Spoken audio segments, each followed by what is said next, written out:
I hate to be political, but it's helping red districts more than blue districts. The future of EV credits. That's next on Marketplace. We'll be back with All Things Considered at 7 o'clock. 63 degrees right now in New York City at 6:30. WNYC is supported by Shepherd Mullen, serving clients in Manhattan for over 20 years. With more than 1,100 lawyers globally, Shepherd Mullen helps companies address today's legal, real estate, business, and regulatory challenges. More at shepherdmullen.com. This is WNYC 93.9 FM and AM 820, NPR News and the New York Conversation.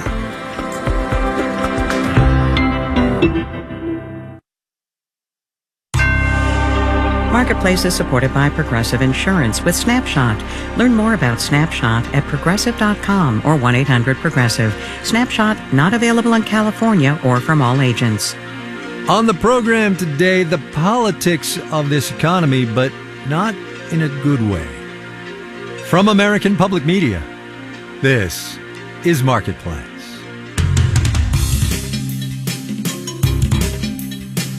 Marketplace is supported by Commvault. Businesses can recover data as well as cloud applications and platforms after a cyber attack in just minutes with Commvault, so they can become a continuous business. And by Pure Storage. In a world of fragmented systems, Pure Storage delivers a single, consistent as-a-service platform for all data storage needs across on-premises, cloud, and hosted environments. More at purestorage.com. In Los Angeles, I'm Kai Ryssdal. It is Thursday today, the 17th of April. Good as always to have you along, everybody. It has been a long while since we led this program with a social media post by the President of the United States. But all good things must come to an end, I suppose. In the wee small hours of this morning, President Trump took to his Truth Social account. And while complaining about Fed Chair Jay Powell and how the central bank is not cutting interest rates fast enough to suit the president, he said, and here I quote, "Powell's termination cannot come fast enough." So, the president was asked about that today in the Oval Office. He says he won't leave, even if you ask him to. Oh, he'll leave. If I ask him to, he'll be out of there. But I don't think he's doing the job. He's too late, always too late, a little slow, and I'm not happy with him. I let him know it. And if I want him out, he'll be out of there real fast, believe me. That, of course, obliged us to go to our archives, Chair Powell's press conference 2 days after the November election. Hi, Victoria Guido with Politico. Some of the president-elect's advisors have suggested that you should resign. If he asked you to leave, would you go? No. Can you follow up on, do you think that legally you're not required to leave? No. I'm just going to stop here for a second to say this. There is litigation pending at the Supreme Court over exactly what powers a president does have to fire the heads of independent agencies like the Fed. Without adding any hyperbole, though, were Powell to be fired, it would be catastrophic. While Chair Powell's comments yesterday about having to sit tight on interest rate thanks to all the tariff-induced uncertainty were the underlying reason for President Trump's dyspepsia this morning, the proximate cause actually came from the European Central Bank, which today, as expected, did cut its benchmark interest rate. It's the ECB's seventh cut in the past 12 months, with perhaps more to come. Marketplace's Mitchell Hartman explains the central bank divergences. First thing to know is that the Eurozone economy was already pretty weak before President Donald Trump started imposing tariffs and threatening more, throwing global trade and financial markets into turmoil. The U.S., by contrast, headed into the year strong, says Gary Schlossberg at the Wells Fargo Investment Institute. We're coming off growth of close to 2.5% in the final quarter of 2024. Europe was running a growth rate about a third of that. And then, says Jacob Kierkegaard at the Peterson Institute for International Economics, Europe faced the negative economic shock from the uncertainty from the Trump tariffs, potentially reduced export opportunities. Bottom line, says Josh Lipsky at the Atlantic Council, These new headwinds in their economy could impact growth and makes them feel an urgency to cut interest rates. Now, Europe does have other tools, aside from lowering interest rates, to strengthen its economy. Germany has launched a wave of fiscal stimulus, boosting defense and infrastructure spending. And, says Jacob Kierkegaard, the EU is moving to reduce its dependence on exports to the huge U.S. market. They are now starting free trade negotiations with Malaysia, Indonesia, the United Arab Emirates, potentially even India.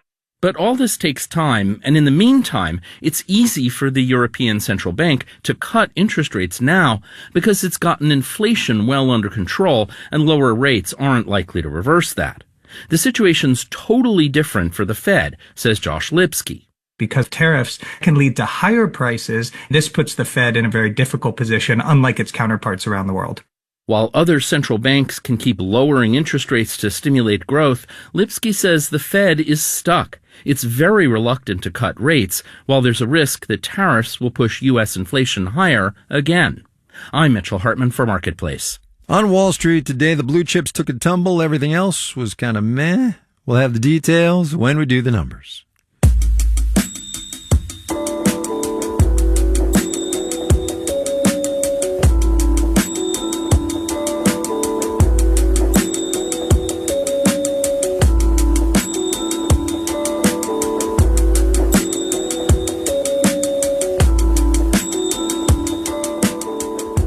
215,000 people filed for unemployment insurance for the first time last week. The Department of Labor tells us that number was down just a bit from a week earlier. Key phrase there, just a bit.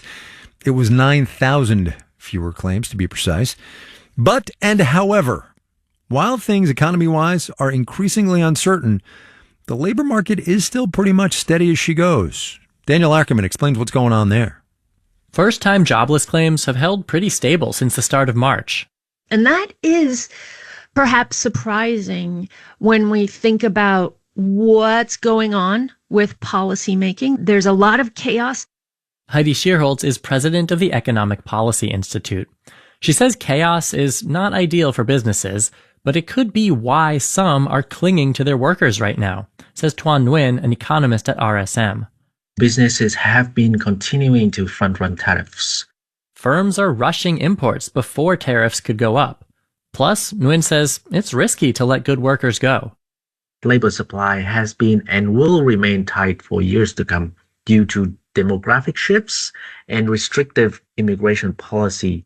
Companies could shed workers if consumer sentiment or the stock market continue to fall. But Betsy Stevenson, economist at the University of Michigan, says layoffs are not the first thing that happens when a company starts to get anxious. She says first, firms would stop hiring. Job openings have ticked down to start the year, but layoffs can be a lagging indicator.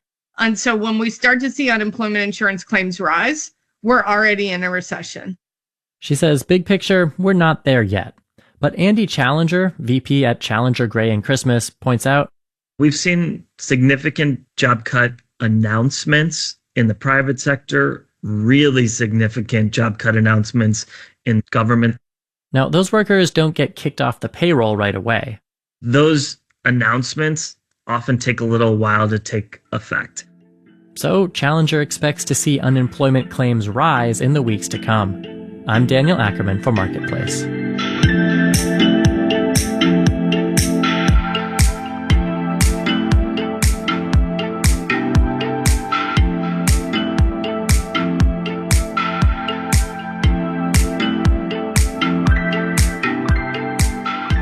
Sometimes when you go out to do an interview and you think it's going to go one way, it winds up going totally another. You know what's funny is I keep doing that thing I do, which is try to bring this back to the business of it and the economics of it and the marketplace of it. And you're not having it because that's not what it's about for you. No, it's not. Business is business. Trust me, I need to work. I need to support myself. But that's not what it is. Money is not what this is about. It's about human beings rising to their best self, transforming themselves on a journey to get to be the best that they can possibly be. That's what this is about. Shalene Hearing is the owner and head instructor of Two Dragons Martial Arts. She was the last interview for the series that we're doing on businesses in Altadena and how they're thinking about rebuilding after the Eaton fire. And about 8 minutes into talking to her, I got to that question we just played you. Because what's become clear is that it's not only about how long it's going to take or how much it's going to cost. What's driving these business owners to rebuild is their commitment to this community. I have been studying martial arts for over 50 years. Really? Yeah. What got you into it? I had a need to want to defend myself. So that need led me to martial arts. And you turned it into a business. I actually didn't turn it into a business. My late husband did. Yeah. He turned it into the business, and I was the happy student. Couldn't be satisfied. Just needed more and more. So, yeah, it became a way of life. Shalene's been here for a while. Her family moved to Altadena in the 1950s. And just like Joey Galloway, who owns those two buildings in Mariposa Junction, and Jimmy Orlandini, who owns the hardware store that was in the building that Joey owns that burned, Shalene is part of a multi-generational family business. She started Two Dragons with her late husband, Steve. Now, her two adult children are involved as well. This building right over here? Uh-huh. It's not gone, but it's certainly damaged, yeah? That building served me well. That building, I spent 17 years of my 30 years in business. And at first, I was hurting and sad and could not believe that 30 years was gone.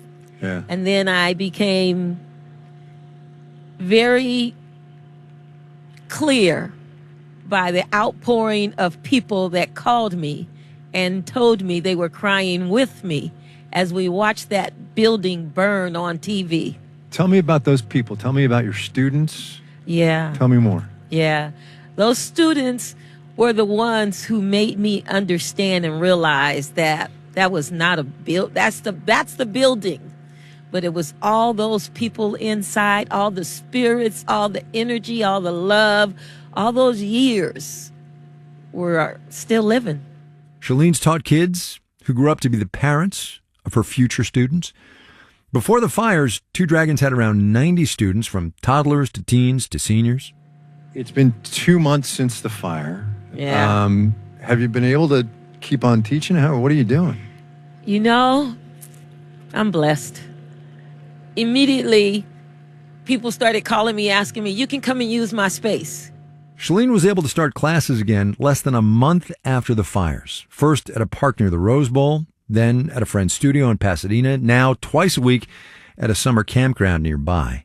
She's also offering classes on Zoom for students who've been displaced, doing everything she can to keep classes running and give her students at least a sense of normalcy. You've been doing this 30 years. Yeah. I don't know how old you are, but certainly you, he says delicately. But you could retire, no? Yeah, that's true. I could, but I guess it's a matter of what you consider retire. Yeah, well. That to me is a perspective, right? For me, retirement, I've done what I feel like is my calling. Yeah. And I've done this, and I'm blessed. I can do this for the rest of my life. You lost this building, which is more than just a building. You lost your home too, right? I did. What are you doing? Where are you staying? I'm in a hotel right now. Sometimes I stay with That's got to family. get old. It's been 2 months. Oh, Lord, it is old. It is old. It's old. But, you know, I'm looking as I'm working. I have classes a couple of days a week. I just, you persevere. It seems to me that what this is about for you isn't the actual running a business for business's sake. It's the running this business for the people in the community, right? Yeah. It's the people that make it. Without the people, it isn't. Yeah. I have all the generations all together coming and doing things for different events and things we do to celebrate each other. They all come here for that. Shalene does hope to come back to Altadena one day in a more permanent place. But for now, she's offering what she can, where she can. I said when we started this series earlier this week that Altadena's recovery depends on its businesses. Rebuilding is going to take literally years, but every single business we talked to, the ones that made it on the air and the ones that didn't, said they do want to come back. The reality is, though, that things have changed in this economy since we started recording these interviews a month ago. President Trump's tariffs have started to disrupt supply chains, and the cost of lumber and other building materials have gone up. Building back is going to be even more expensive than it was before. So here's where we leave things after this first round of interviews. Joey Galloway, the property owner at Mariposa Junction, still waiting to have his lot cleared. Jimmy Orlandini at the hardware store is starting up an online ordering system while the store is closed, has not yet found a temporary location, though. And Craig Sloan, the general manager at Altadena Town and Country Club, is still looking for contractors to remove all that debris. We're going to be back talking to those businesses because when the people of Altadena do return, they're going to want something to come back to. And the hope is that these three businesses and many more are going to be ready and waiting for them.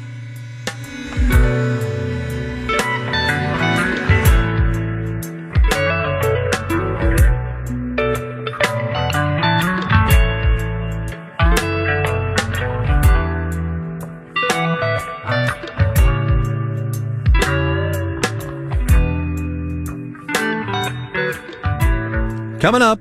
I might have just ripped it up and thrown it in the trash. It looks like a scam. I mean, what else are you going to think when the bank writes to give you money? First, though, let's do the numbers.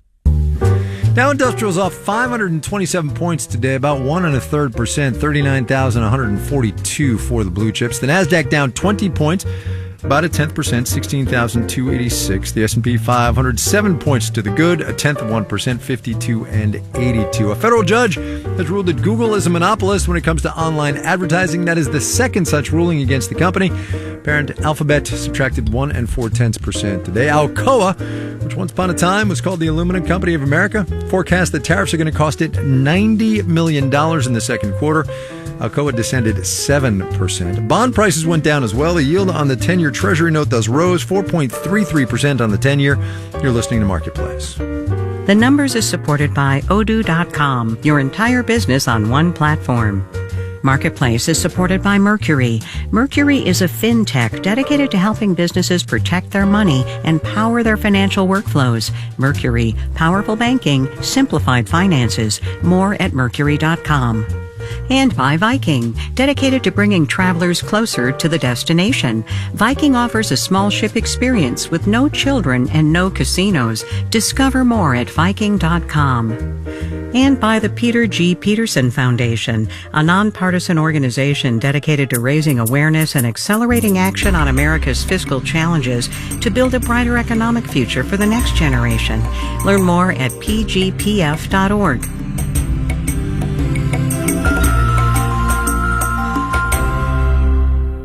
Support for WNYC is provided in part by Trinity Church Wall Street, working for racial justice through ending the cycles of mass incarceration and mass homelessness. The Canton Fair is the oldest trade fair in China and one of the largest in the world. We've got karaoke machines, we've got keyboards, we've got mini blenders, we've got fans, we've got people selling everything. What impact might President Trump's tariffs have on China's economic growth?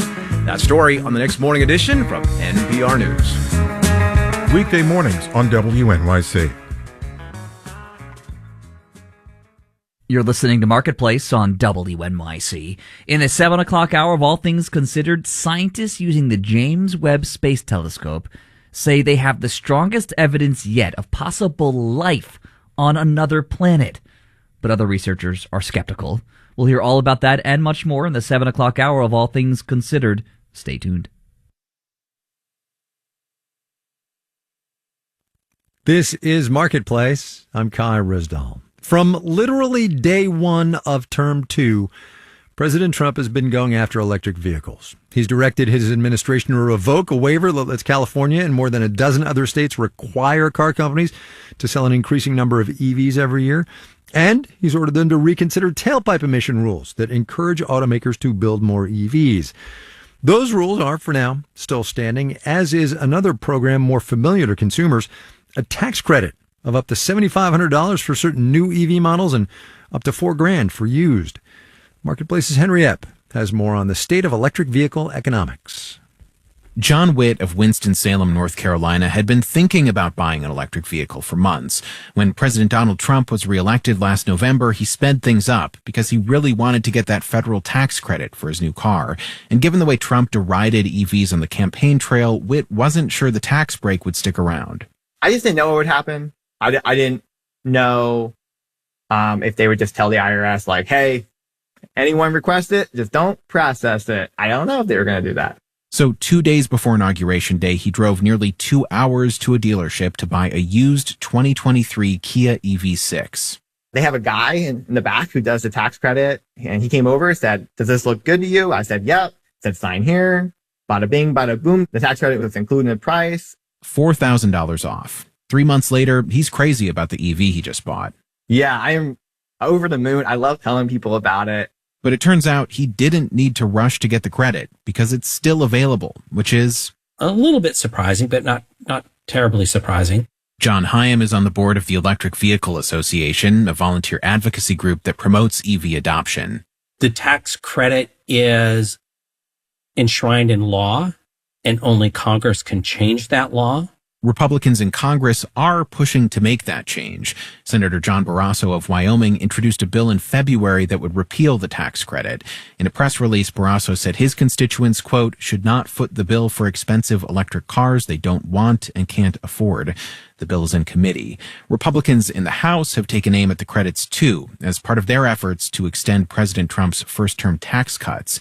But John Hyam of the Electric Vehicle Association is holding out some hope that the credit may survive all that. The way the tax credit is structured, it's actually helping, I hate to be political, but it's helping red districts more than blue districts. Here's why. The Biden administration structured the credits to boost domestic manufacturing, says Ingrid Malmgren, Senior Policy Director at Plug-in America, another EV advocacy group. These tax credits have very specific criteria that you have to meet in order to qualify for them. New EVs and a portion of their batteries need to be assembled in North America. So car makers built more EV assembly lines and battery plants in the U.S., mostly in Republican districts. So Malmgren argues members of Congress will have to decide whether they'll roll back the EV tax credit or whether they're going to really represent their constituents and make sure that they have jobs in their district and are working to really boost the economy of their district. The federal tax credits are not the only financial incentive that's available to would-be EV buyers. Some states offer incentives of their own, and car makers have been offering discounts. Jeff Jackson is president of Gee Automotive, a chain of 40 dealerships across the western U.S. We're not seeing the rapid growth in EV sales that we were before, but even the level of sales we are seeing is supported heavily by those three factors. Right now, at his dealerships in EV-friendly Washington state, for example, electric vehicles make up about 16% of sales. But as of next year, the state is going to require at least 35% of new car sales to be zero emission. And if the federal tax credit goes away, I think 35% is already, effectively an impossibility, but it's just going to make it that much harder. Exactly how tough that becomes is up to Congress. I'm Henry Epp for Marketplace.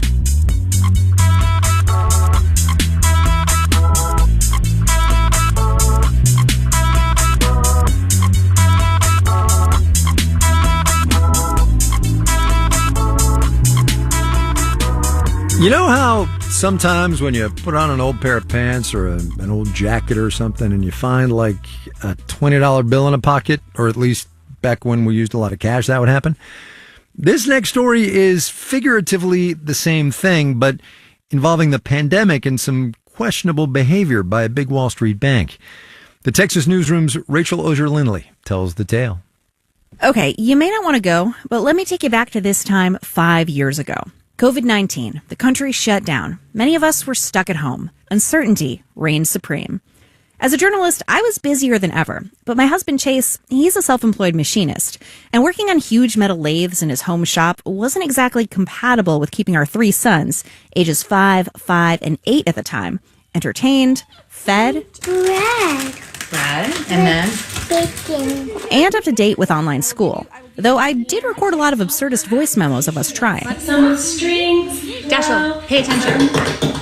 So Chase put his business on pause to wrangle the kids while I ensured my paycheck kept coming. And like millions of other people, we started worrying about our largest monthly expense, the mortgage.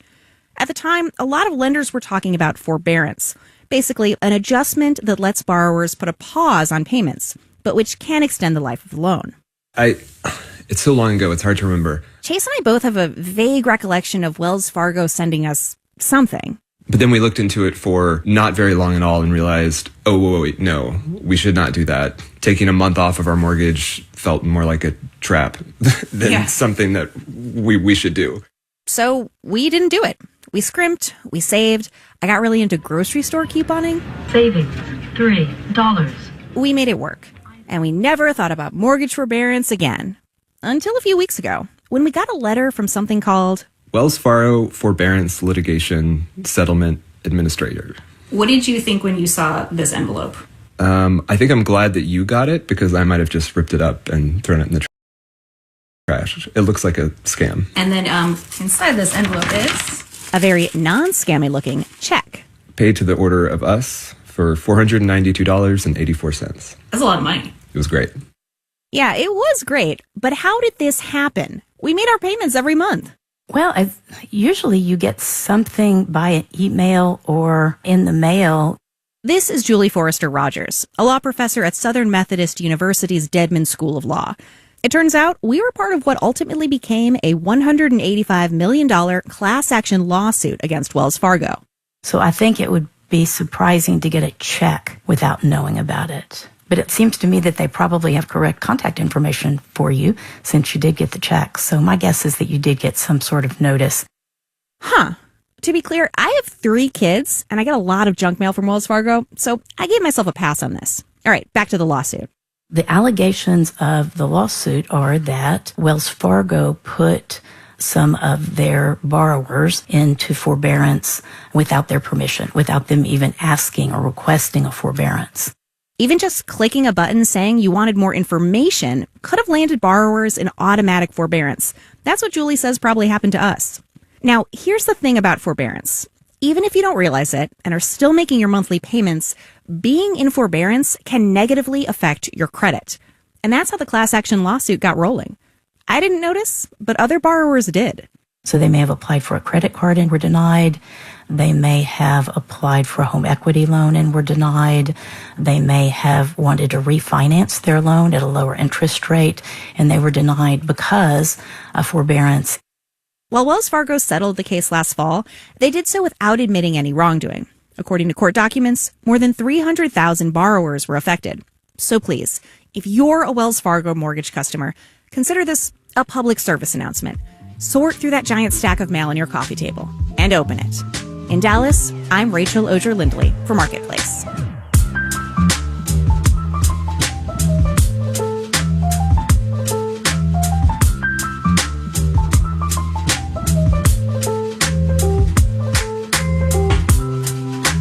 Marketplace is supported by Bitwarden Password Manager, with a reminder that spring cleaning isn't just for closets. Bitwarden is designed to help clean up weak or reused passwords and secure sensitive information across all logins and devices. Bitwarden.com. And by Sold a Story, investigating how the education system got reading wrong. You'd think schools would use the best science to teach kids to read, but the truth is more complicated. Sold a Story, available in podcast apps. Once again, no time for a final today. That's on me. I had to get that Trump and Powell tape in there. John Buckley, John Gordon, Noya Carr, Diantha Parker, Amanda Petra, and Stephanie Seek are the Marketplace editing staff. Amir Babawe is the managing editor, and I'm Kai Rizdal. We will see you tomorrow, everybody.